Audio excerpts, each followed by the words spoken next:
세상에서 가장 쉬운 본질 육아.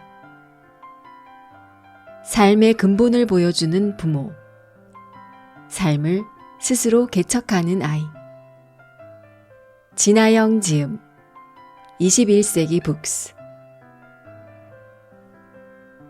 물. 아이의 자존감을 키우는 부모의 메시지.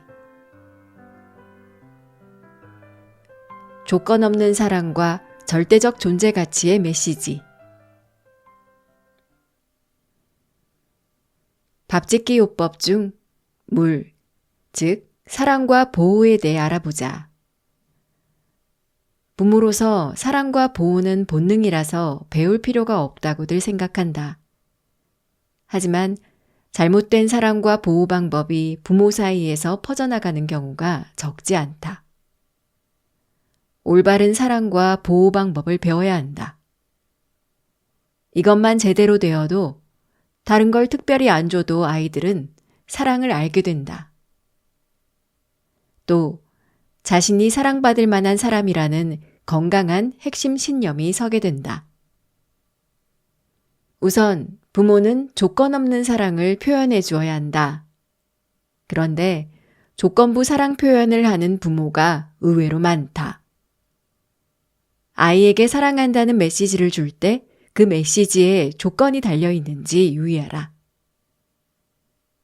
조건 없는 사랑의 메시지라고 훈육을 절대 하지 말고 무조건 좋은 메시지만 주라고 오해하면 안 된다.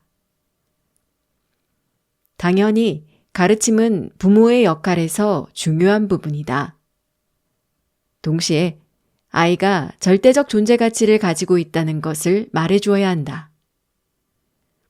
절대적 존재 가치의 반대말은 상대적 존재 가치, 즉 남과 비교하는 존재 가치다.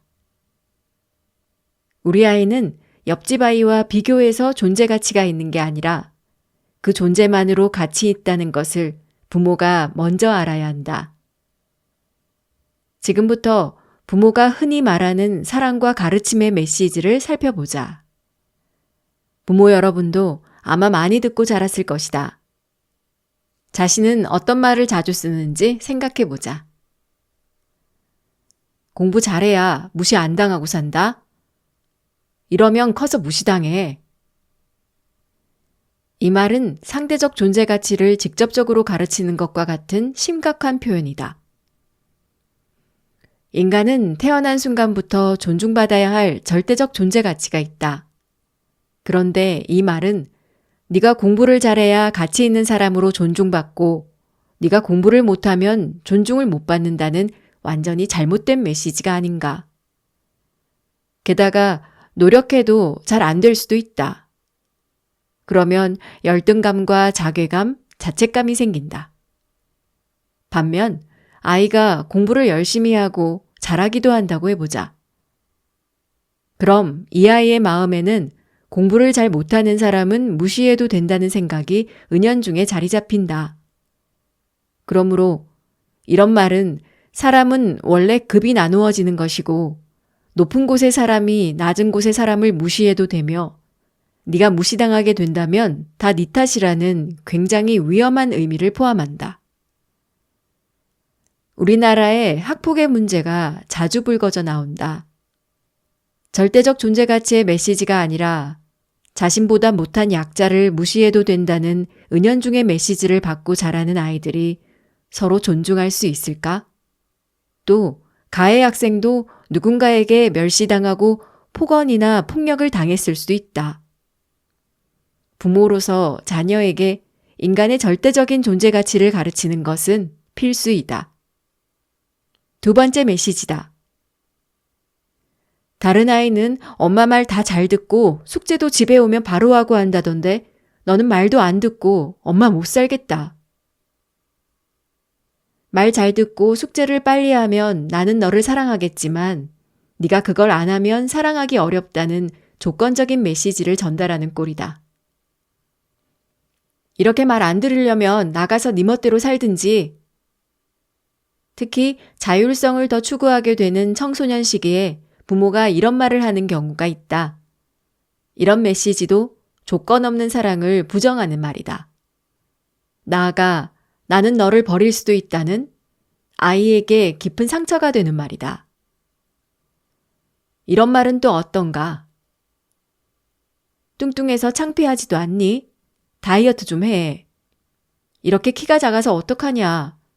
취직하고 결혼이나 하겠어? 잠 좀 일찍 자. 잘 때 키가 큰다잖아. 이것보다 수위는 약하더라도 체중, 키 또는 다른 외모에 대해 눈치 주는 말을 쉽게 하곤 한다. 이런 말을 들으면 내 외모에 무관하게 내 존재 자체만으로 가치 있는 사람이라는 개념이 흔들린다. 외모가 훌륭하면 가치 있고 외모가 떨어지면 가치가 없다는 상대적인 존재 가치의 메시지를 주게 된다. 이런 말을 수도 없이 들으며 자라다 보면 자신의 가치를 이런 잣대로 재어 스스로 힘들게 만들 뿐 아니라 남의 가치도 이에 따라 쉽게 판단하는 폐해를 일으킨다.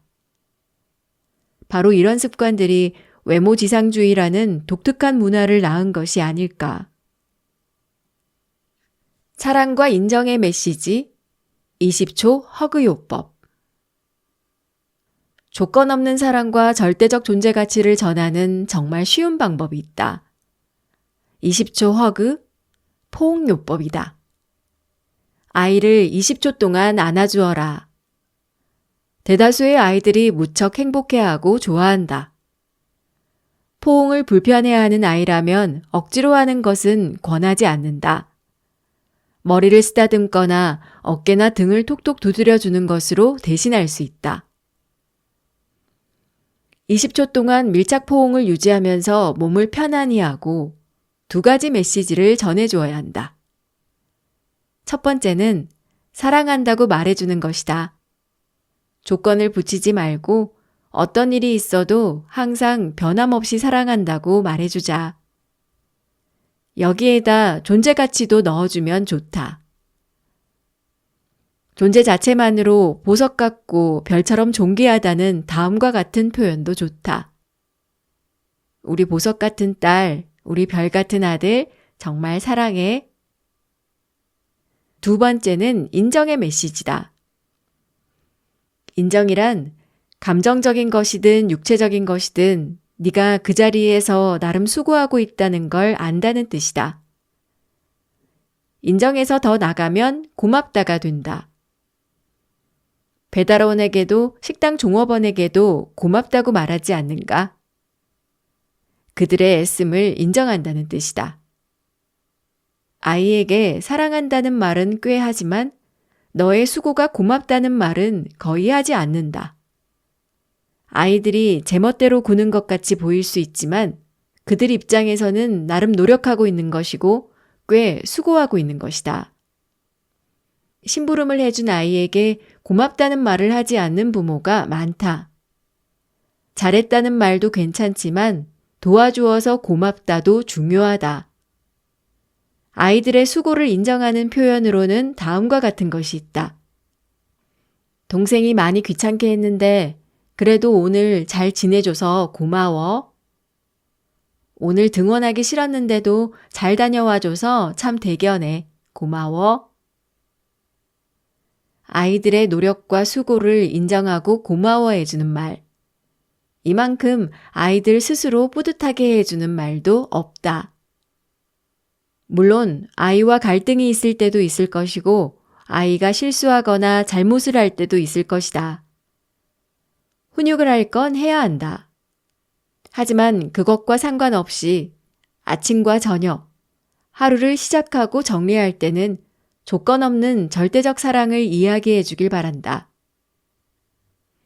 아이가 한 일의 결과가 좋지 않았어도 잠자리에 들기 전에는 쉽지 않았지만 네 나름대로 노력해줘서 고맙다 라고 얘기해주자.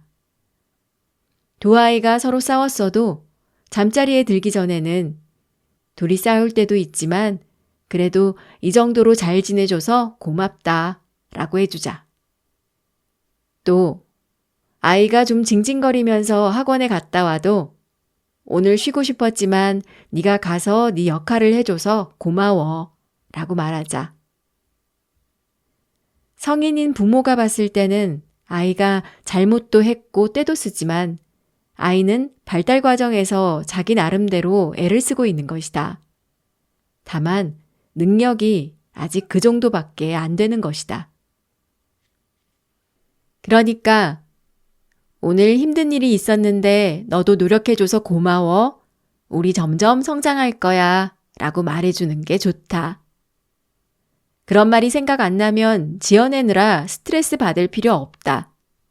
그냥 엄마, 아빠, 딸, 아들로 와줘서 고마워. 오늘 하루 건강하게 살아줘서 고마워. 라고만 해도 충분하다. 칭찬할 때는 결과가 아닌 과정을 칭찬해야 한다는 점을 주의한다. 시험에서 아이가 100점을 맞았다면 100점 맞아줘서 고마워 라고 말하는 것은 권하지 않는다. 네가 참 열심히 했구나. 열심히 해줘서 정말 고마워 라고 말해주자. 100점 맞은 것에 대해 고맙다고 말하면 다음에 100점을 못 받은 경우 아이는 자신이 잘못한 것처럼 느끼거나 완벽한 점수 때문에 인정받았다고 이해할 수 있다. 무엇보다 아이들의 절대적 존재 가치를 최고로 표현해주는 말은 단연 이것이다. 땡땡이가 엄마 딸이어서 너무 감사해. 땡땡이가 이렇게 혜성같이 나한테 와줘서 고마워. 이처럼 아이들의 탄생과 존재 자체에 고마움을 표현해주면 아이들의 마음은 부모의 사랑과 인정으로 풍성해진다.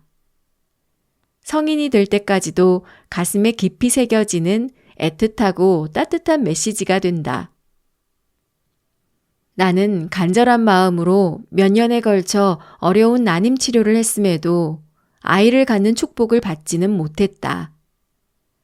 그러니 아이들이 부모에게 와주었다는 것만으로도 헤아릴 수 없는 복이고 감사할 일임은 분명하다. 20조 허그와 함께 사랑한다는 말, 고맙다는 말을 기억하자. 20조 허그 요법은 배우자한테도 통한다. 우리 남편은 우리를 위해 열심히 일해줘서 고맙다는 부분을 특히 좋아한다. 어른 입장에서도 이런 말을 들어서 안 좋아하는 사람은 없다.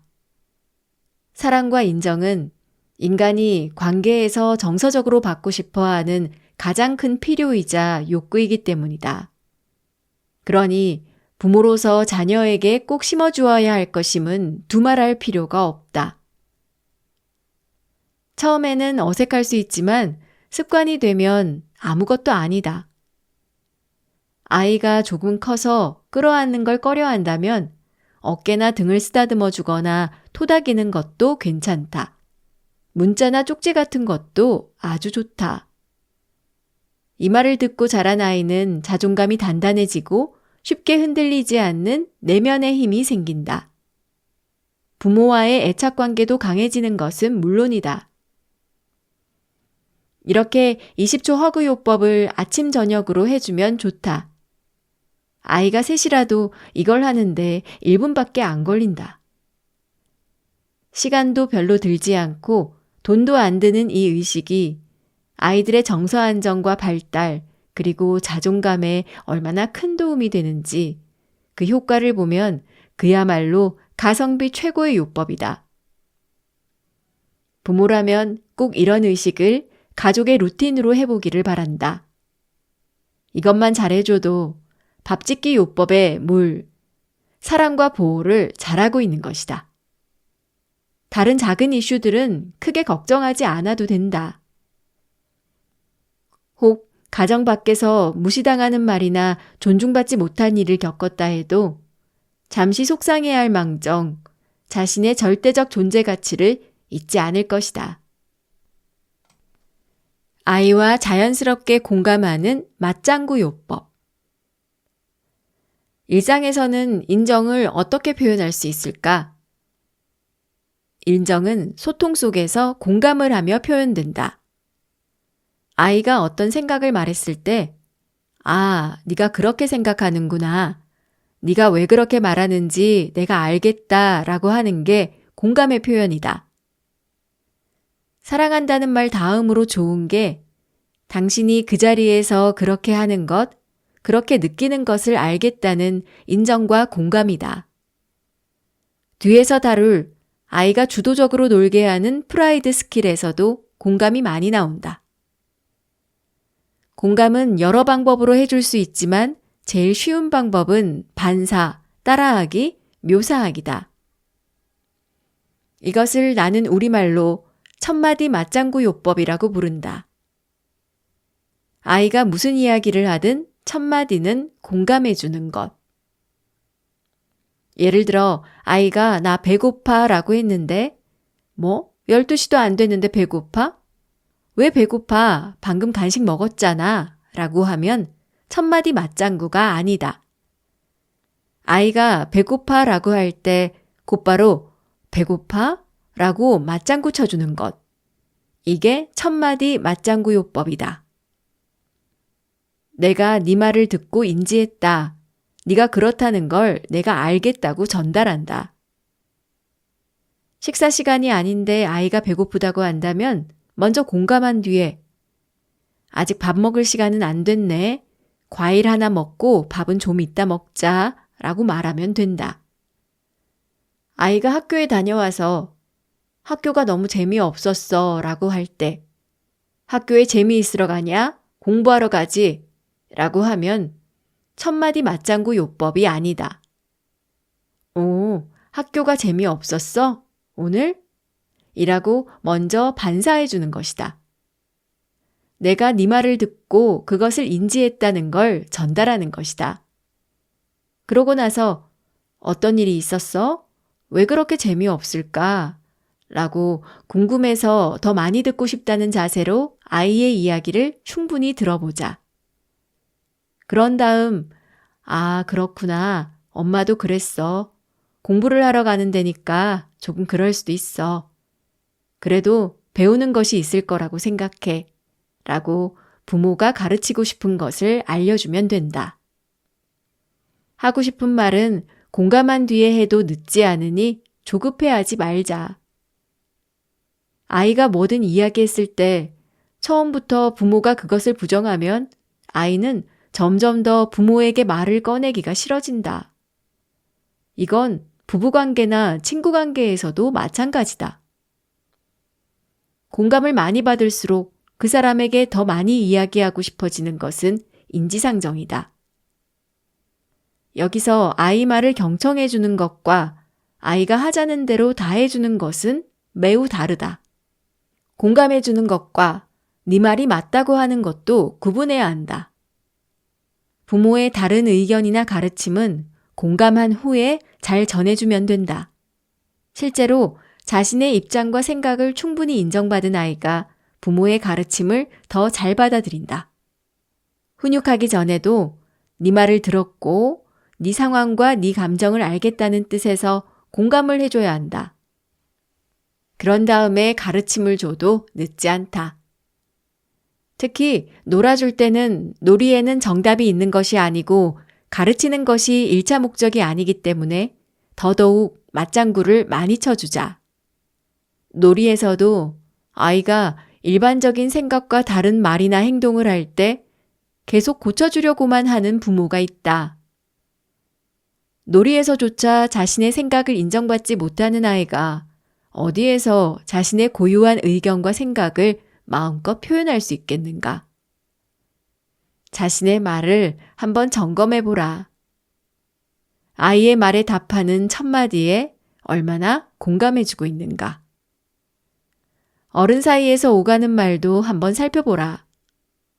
얼마나 많은 말이 공감이고 얼마나 많은 말이 가르침이나 제안 또는 비판인지.